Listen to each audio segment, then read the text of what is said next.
ভাই সাহ iQoo Z10 খুব তাড়াতাড়ি আসতে চলেছে, তাও আবার বড় ব্যাটারির সাথে। 5000 mAh ব্যাটারি নয়, 6000 mAh ব্যাটারি নয়, 6.5ও নয়, ঠিক আছে, 7000ও নয়, 7300 mAh ব্যাটারির সাথে আমরা দেখতে পাবো এই ফোনটিকে। আর এপ্রিল মাসে লঞ্চ হতে চলেছে, এপ্রিলের 11 তারিখে আমরা দেখতে পাবো। আর এই ফোনটিতে যা যা স্পেসিফিকেশন থাকছে আর দাম শুনলে সব থেকে অবাক কাণ্ড মনে হবে, কি করলো iQoo। আর ফোনটির দাম কি হবে সেটা তো আমরা আলোচনা করবই।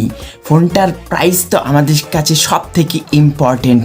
তার পাশাপাশি আমরা দেখব যে এই ফোনের ফার্স্ট লুক আমরা দেখতে পেয়ে গেছি, ঠিক আছে, আমি স্ক্রিনের মধ্যে দিয়ে দিচ্ছি। আর হ্যাঁ, এখানে থাকছে 6.67 ইঞ্চির অ্যামোলেড ডিসপ্লে, যেখানে থাকছে 2000 নিটসের পিক ব্রাইটনেস। আর এখানে প্রসেসর অবশ্যই আলোচনা করছি। আর এখানে থাকছে LPDDR4X RAM, UFS 3.1। ভাই অন্যান্য ফোনগুলিতে আমরা দেখি এই দামে 2.2 থাকে, UFS 2.2 আমরা দেখতে পাই, কিন্তু না, এখানে আমরা 3.1 দেখতে পাবো LPDDR4X RAM। এই ফোনটি কিনলে আপনাকে আলাদা করে চার্জার কিনতে হবে না, বক্সের মধ্যেই আপনারা পেয়ে যাবেন। এখানে পাবেন 90 ওয়াটের চার্জার। হ্যাঁ, চার্জারটি 90 ওয়াটও দিতে পারে, 80 ওয়াটও দিতে পারে। 90 ওয়াটের চার্জার দেওয়ার বেশি চান্স আছে, তাই আমি ধরে নিচ্ছি যে এখানে 90 ওয়াটের চার্জারই দিতে পারে। স্ন্যাপড্রাগন 7S Gen 3 প্রসেসর দেখতে পাবো। আর এই প্রসেসরটা এই দামি ভাই দুর্দান্ত হতে চলেছে। দামি ফোনগুলোতে আমরা দেখতে পেয়েছিলাম, আর কি দাম হবে সেটা তো আমরা আলোচনা করবোই, একটু দাঁড়াও। আর হ্যাঁ, এখানে থাকছে 50 মেগাপিক্সেলের মেন ক্যামেরা, সনি সেন্সর দেখতে পাবো। যেহেতু এই ফোনটিতে আমরা অ্যামোলেড ডিসপ্লে পাবো, এখানে তার জন্য থাকছে ইন ডিসপ্লে ফিঙ্গারপ্রিন্ট।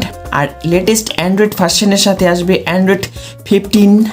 আর এখানে 7300 mAh ব্যাটারি থাকলেও ফোনটির ওজন থাকছে 195 গ্রাম।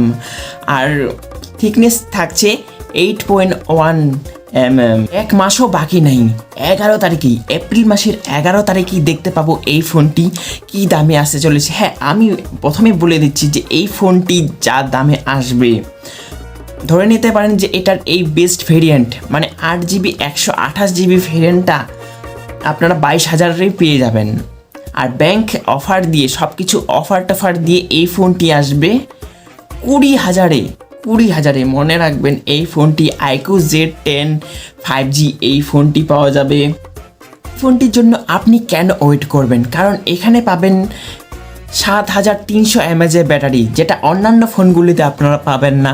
আর এখানে থাকছে UFS 3.1, যা অন্যান্য ফোনগুলির থেকে অনেকটাই বেটার। যে iQoo Neo 10 আর ওই ফোনটিতে আমরা দেখতে পেয়েছিলাম বেস্ট ভেরিয়েন্টটিতে UFS 3.1। তো এই ফোনটি যদি আপনারা 20,000-এর মধ্যে UFS 3.1 পান, তাহলে ভাবুন কতটা অ্যাডভান্স পেয়ে যাচ্ছেন। আপনার পয়সা বরবাদ হবে না। আপনাকে ওই ফোনটি নেওয়ার জন্য আপনাকে আরও 6-7 হাজার টাকা বেশি খরচ হতো, কিন্তু এখানে আপনারা 20,000-এ পেয়ে যাচ্ছেন। 20,000-এ পাওয়া যাবে, কিন্তু সব কিছু ব্যাংক অফার দিয়ে, ঠিক আছে, বারবার করে বলছি। এই দামে থাকছে অ্যামোলেড ডিসপ্লে, তার পাশাপাশি এখানে 7 জেনারেশনের প্রসেসর। অন্যান্য ফোনগুলিতে আপনারা পাবেন মিডিয়াটেকের প্রসেসর বা অন্য কোনো কোম্পানির প্রসেসর থাকে, ঠিক আছে, সস্তাওয়ালা প্রসেসর আমরা দেখতে পাই, কিন্তু না, এখানে আপনারা 7 জেনারেশনের প্রসেসর পাচ্ছেন, যা ভাই অন্যান্য প্রসেসরের থেকে বেটার, ঠিক আছে, কিন্তু 8 জেনারেশনের থেকে একটু নিচে। দামটাও দেখতে হবে যে কী দামে লঞ্চ হচ্ছে। তো দাম অনুযায়ী ভাই এই ফোনটা একটা দুর্দান্ত একটা ফোন হতে চলেছে। 20,000-এর মধ্যে যদি আপনারা ফোন দেখতে চান বা কোনো একটা ফোনের জন্য আপনারা ওয়েট করছেন, তো এই ফোনটির জন্য আপনি ওয়েট করতেই পারেন। তো কেমন লাগলো আজকের এই ফোনটি iQoo Z10 5G? এই ফোনটা খুব তাড়াতাড়ি আসতে চলেছে এপ্রিল মাসের 11 তারিখে। দেখা হবে নেক্সট ভিডিওতে। আজকের মতন টাটা।